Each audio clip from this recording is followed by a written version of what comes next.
കണ്ണൂർ പട്ടുവത്ത് പാമ്പുകടിയേറ്റ് ചികിത്സയിലായിരുന്ന വയോധിക മരിച്ചുവെന്ന വാർത്ത വരുന്നുണ്ട്. കാവുങ്കലിലുള്ള നാരായണിയാണ് മരിച്ചത്. കഴിഞ്ഞ മാസം 26-നായിരുന്നു നാരായണിക്ക് പാമ്പുകടിയേറ്റത്. അജീഷ് ജയകുമാർ ഉണ്ട് വിവരങ്ങളുമായി. അജീഷ് പറയൂ.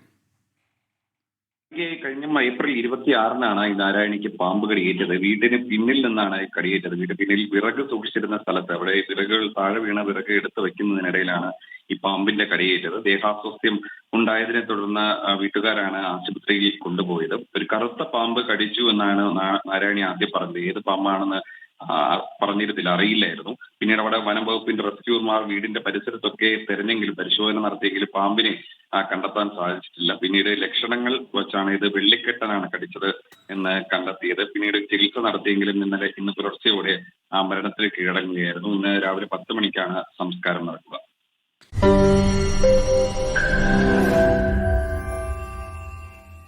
ലോകത്തെവിടെയായാലും ഏത് സമയത്തും 24 വാർത്തകളും ഓഗ്മെന്റഡ് റിയാലിറ്റി പാക്കേജുകളും എക്സ്പ്ലെയിനറുകളും വിശദമായി കാണാൻ ഞങ്ങളുടെ യൂട്യൂബ് ചാനൽ നിങ്ങൾക്ക് സബ്സ്ക്രൈബ് ചെയ്യാം.